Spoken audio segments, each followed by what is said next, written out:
of focusing on winning arguments, we're teaching the basic fundamentals of sales and marketing and how we can use them to win in the world of politics, teaching you how to meet people where they're at on the issues they care about. Welcome to The Brian Nichols Show.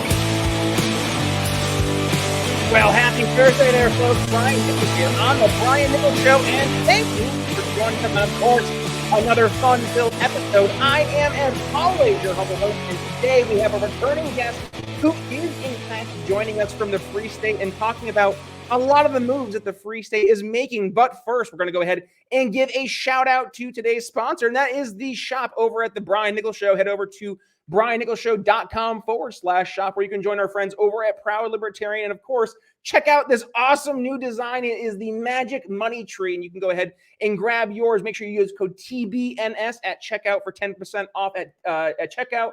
And this shirt is fun. If you look at the shirt, it is in fact the Fed, and every single one of those leaves is in fact money. And we have our magical unicorn and leprechauns there because it is in fact the Magic Money Tree. So if you want to again get yours for 10% off, use code TBNS at checkout at briannicholsshow.com/shop. All right, folks. So on to the episode. We have a returning guest today. I'm looking forward to having her back on the show. Again, she is joining us from the Free State, particularly the Free State Project. Carla Gericke, welcome back to the program. Hi, thanks so much for having me. I love that t-shirt. I talk about the Magic Money Tree all the time. Isn't that great? Yeah, so you know where you're going to get it now, Carla, when you go ahead and check it out. So I'll send you a link afterwards. But hey, welcome back to the program. How you been? What's been new up in New Hampshire?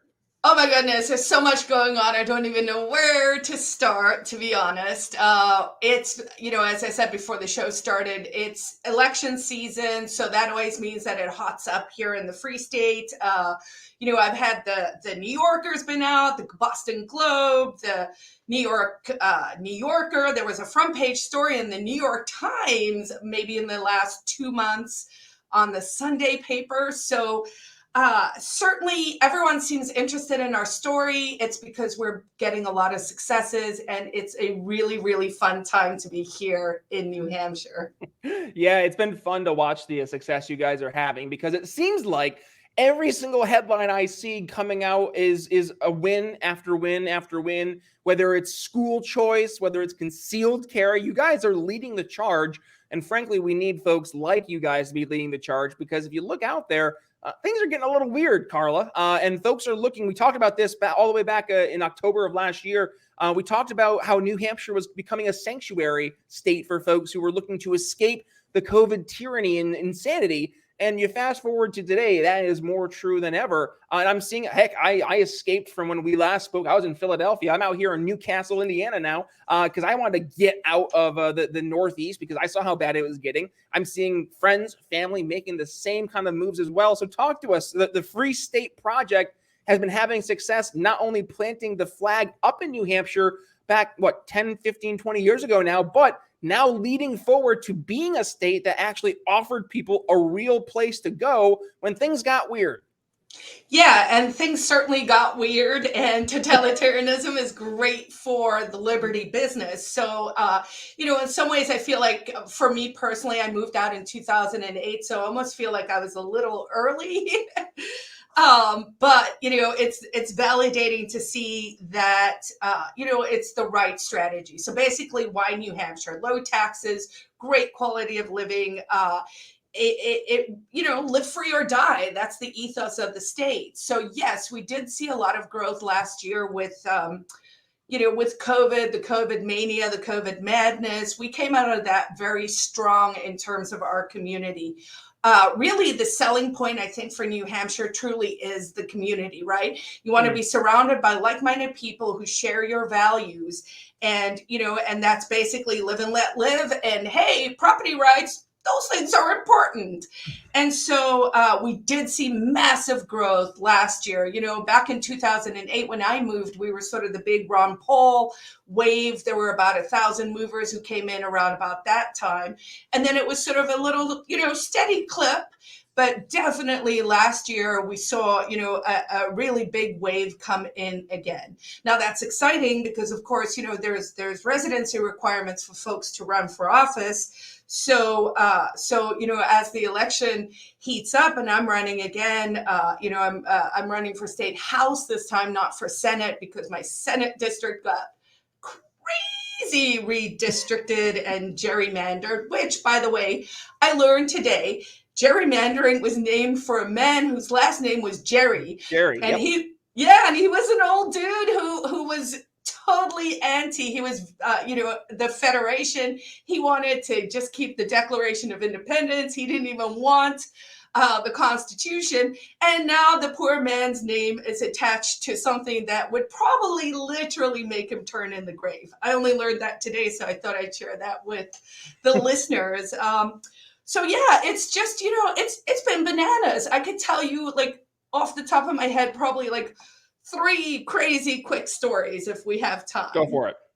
All right. So the first one is last week we had a thing in front of the Ballot Law Commission. So the Ballot Law Commission is this commission that's set up. It's like 5 old gray-haired dudes, and they figure out things that have to do with election law. So a real-life Karen introduced a petition to disqualify from election 14 representatives, Republicans, all of them, who supported CACR 32.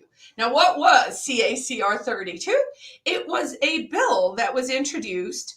It's a constitutional amendment. And basically what it said is, hey, New Hampshire is going to peaceably declare independence from the United States of America, and we're going to become our own sovereign country. Literally, that was it.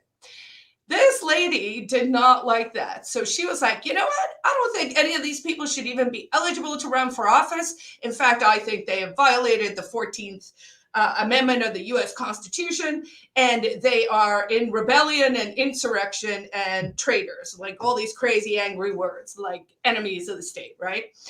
And so the Ballot Law Commission was like, yeah, lady, no. So they unanimously, rightly decided that they lacked the jurisdiction to hear this, and that, of course, something like this should rightfully be decided at the ballot box, right? That's why we have elections.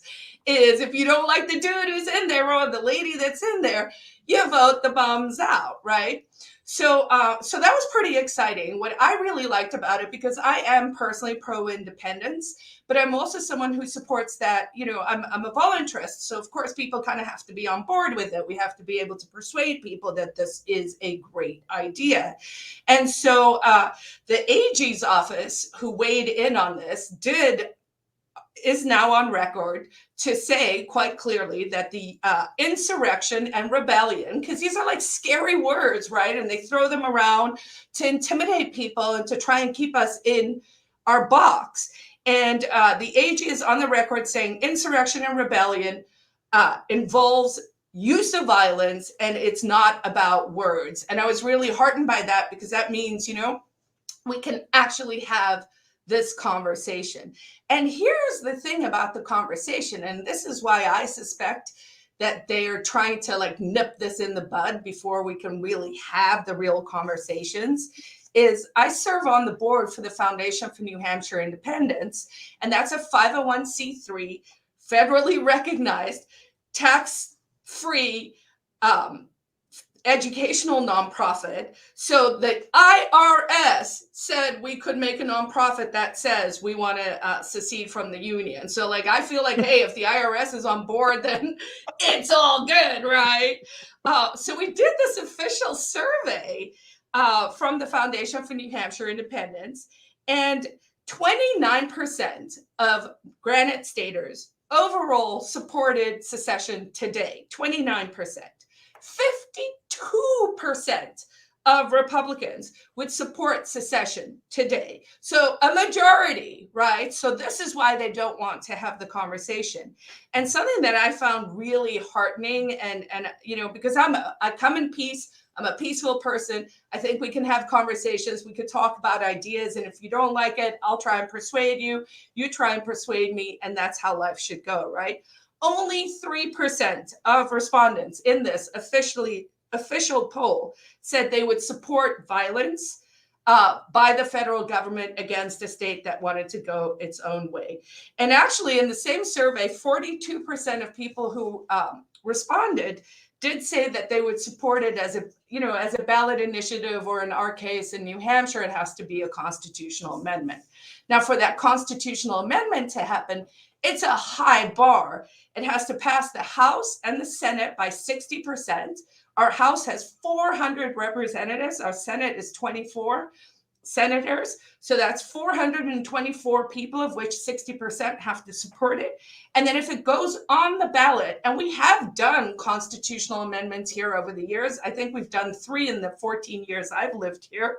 So it is possible, but in order for it to become a constitutional amendment, it would need 67% of support from Granite Staters. So this is like an ongoing conversation. We're at the start. There were really only 13 reps, or 14 if you count the guy who submitted the bill, that supported it this time. That's obviously kind of getting our butt handed to us, but it's the start of a conversation. And if we've learned something from politics, you have to start somewhere. You may as well set your Overton window as far that way as you can. And this is going to open up the discussion for nullification of bad federal bills. So I'm pretty excited about that one.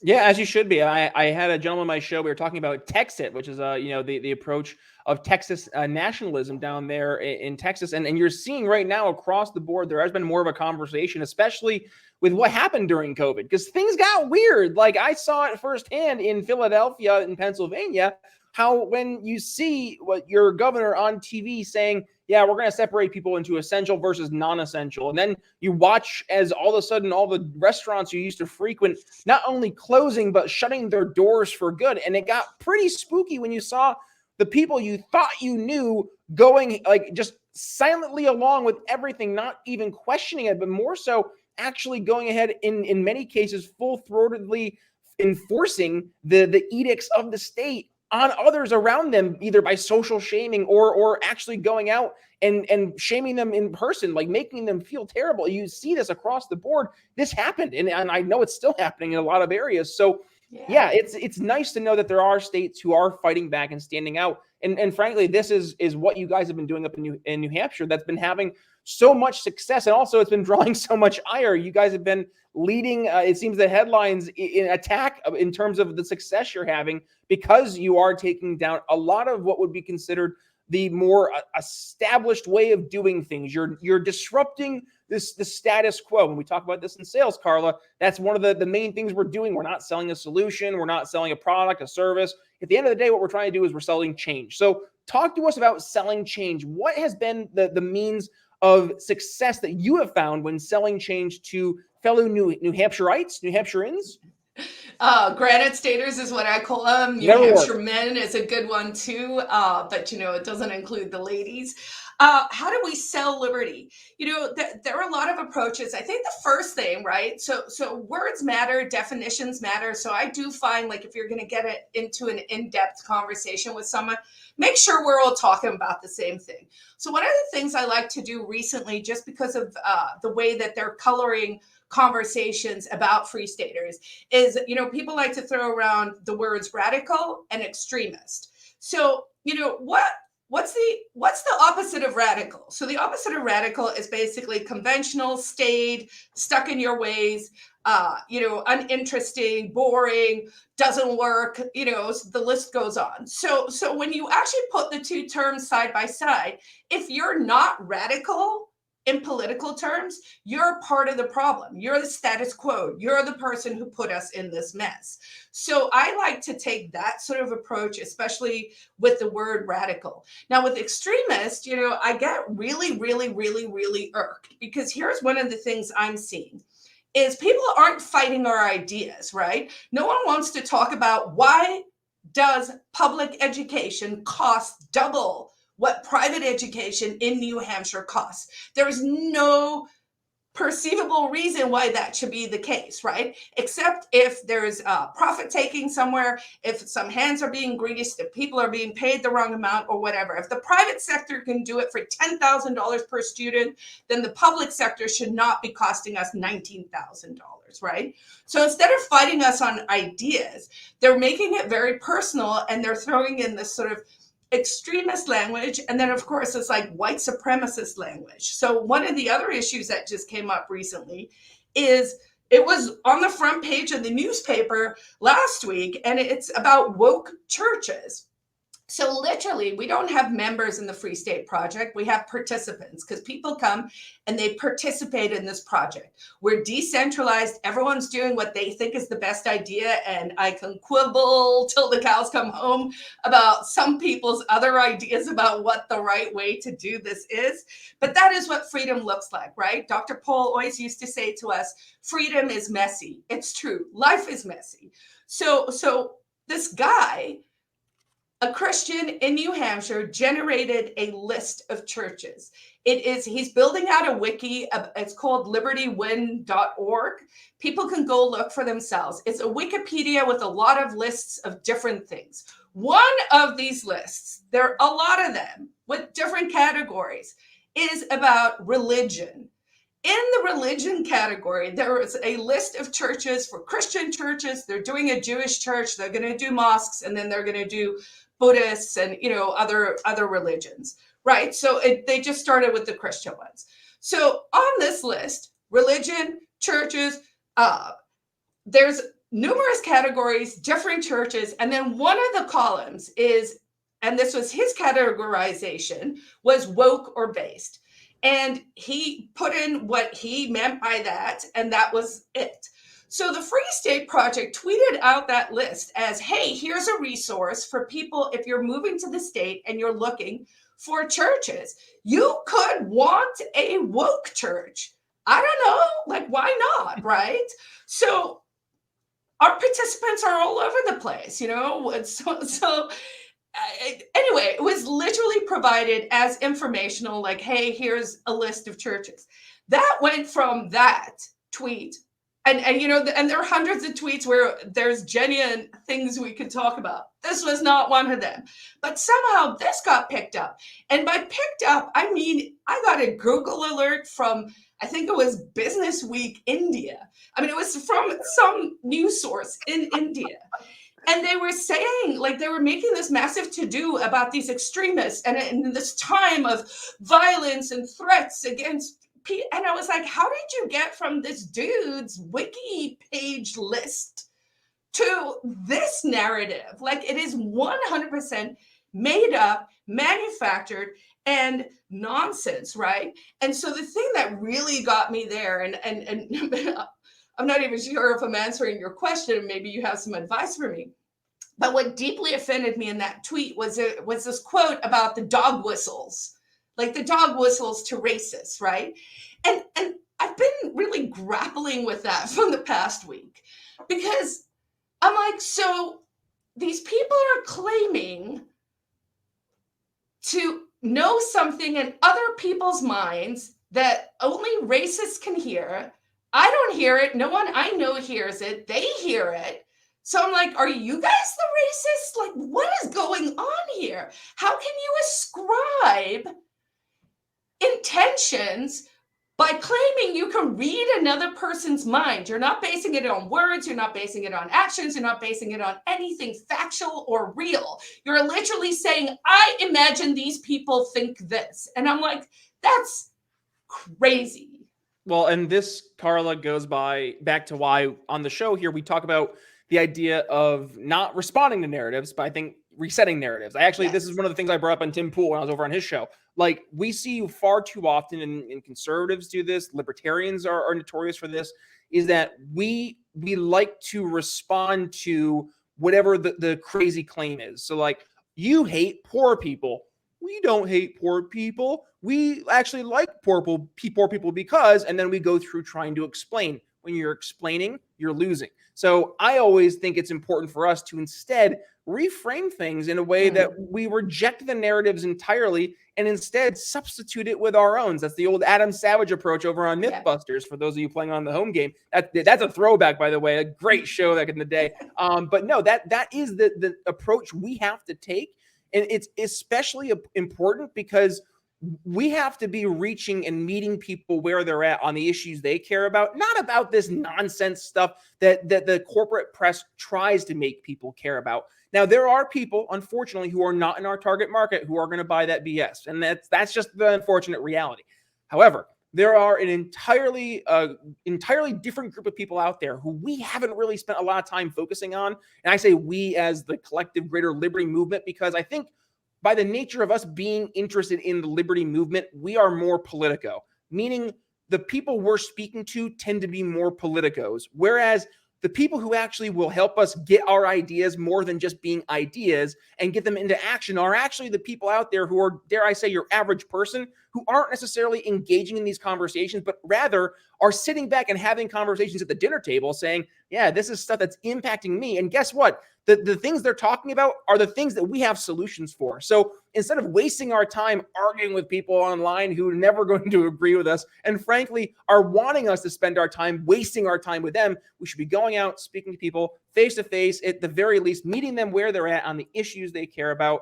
That's my thoughts, Carla. And then, you know what? That's my final thoughts for the episode. And unfortunately, we're already getting over the 20-minute mark, which means I got to turn it over to you for you to give us your final thoughts of the episode, Carla. Yeah, so I mean, I think you're 100% right. We should go on the offensive. I think we are doing that in New Hampshire, and certainly in my experience, having run for office now, and we've seen a lot of Free Staters getting elected over the years. That really is the point, right? Like, you're going door to door, and in order to get elected, people have to actually, agree with your ideas, or at least support what you're purporting to stand for. So, I run, and I'm like, hey, I'm for small limited government, hopefully small enough to, drown in a bathtub, as Grover Norquist always like to say. Yeah, so I guess life in New Hampshire is good. We're growing. We are looking for more people to move here. People can find out more at fsp.org. Of course, always, we have a ton of events. We actually have a ton of fall events coming up. So if people are curious about what's going on here, fall is the best time to come to New Hampshire. The trees turn into candy. It is hard to resist. I mean, it is just splendid and beautiful, and I love it, love it, love it, love it. And people can go to fsp.org/calendar. That'll give you all the information about events that are coming up. It'll also blow your mind, because you will just be like, whoa, there's that much happening all the time. Yes, there is. We have our winter event, Liberty Forum will be coming up. And then, of course, next year, third week in June, Pork Fest, that is PORCFEST, like porcupine. That will be our 20th Pork Fest, which blows my mind and explains the gray hair now. But it's super exciting, and I just want more people to come. What are we trying to do here in New Hampshire? We're trying to build an actual libertarian homeland so that we can show people these ideas work. I sort of liken it to America 2.0. The federal government screwed things up big time. And so we got to show people again. And I think what New Hampshire is going to end up being the vanguard of is the return to federalism. And we're seeing it already. I mean, that is one thing that I think Trump did well under COVID, is he was just like, hands off, it's to the states. And then we did see different responses. And now we are actually able to compare the data over time. For people who want to learn a little bit more about me, Carla Gericke, you can find everything, my Twitter, my Facebook, my Insta. My Insta's on fire. It's got the sickest memes. Everyone should be following it. And then I have a book out, The Ecstatic Pessimist, Stories of Hope. That's available on Amazon. It's a really good read. Nick Gillespie of Reason Magazine concurs. So that is, it has some essays about my activism over the years here, and then also has some like artsy fartsy stories from when I did my master's in fine arts in New York before I moved out here. FSP.org, that'll get you started. Also, for people who are listening who might want to talk to a real person, ask questions, find out what this is really about. What would life be like here? We are doing these calling parties. And so if you go to the website, you can fill out a form, and then we can directly call you and have that conversation. We have a lot of volunteers. Everything about the Free State Project is human action. Everything runs on volunteers except for 2 staffing roles. So it is the passion of the people, and we're looking for doers. We're looking for people who want to come and build, come help us build this libertarian place that we can show people, because I want peace and prosperity, and I want it for all people. And we are trending in the wrong direction. And so if we can reverse it or remind people through example, through human action, that these ideas work. We can fix the economy. We can have sound money. We can spread prosperity. We can end this poverty. We can fix these problems. We can get people healthy again. That's a big shtick for me as well. Check out my cooking show, Freedom Nom Nom. That's on YouTube, Carla Gericke TV. I've got a lot of content there, actually. And really, honestly, if people can follow me, I'm so shadow banned. I can't get anything to get any traction, but it's worth it, I promise you. So I guess that's sort of my list of stuff. And thank you so much for having me on again. Absolutely. Well, Carla, thank you for joining us on today's episode. And folks, there's a lot there. So I'll make it easy for you guys. I'll make sure I include, number one, all the links that Carla mentioned there in the show notes. And all you got to do, if you're on your podcast app, all you got to do is click the artwork, and it'll bring you right over to briannicholsshow.com, where you can find today's episode, the entire transcript of today's episode. You'll find the video version of the show.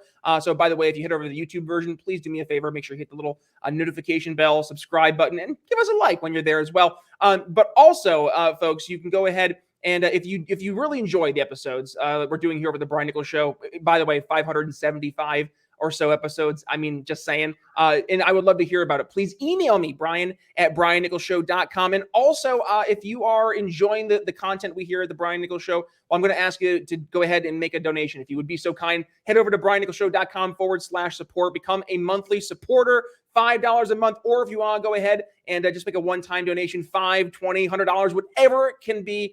Everything goes right back here into the Brian Nichols Show to help us keep the lights on and having amazing guests like Carla Gericke here on the program. So, folks, with that being said, if you enjoyed the episode, again, please go ahead and give it a share. When you do, give Carla a tag and give yours truly a tag as well. Oh, also, by the way, did you catch my awesome episode yesterday? I went through 4 different speeches from 4 different presidents where we can learn from awesome sales pitches. I'll make sure I include that link right here below. But other than that, that's all I have for you today. So with that being said, it's Brian Nichols signing off here on the Brian Nichols Show for the one and only Carla Gericke from the Free State up in New Hampshire.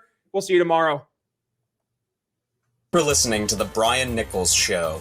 Find more episodes at briannicholsshow.com.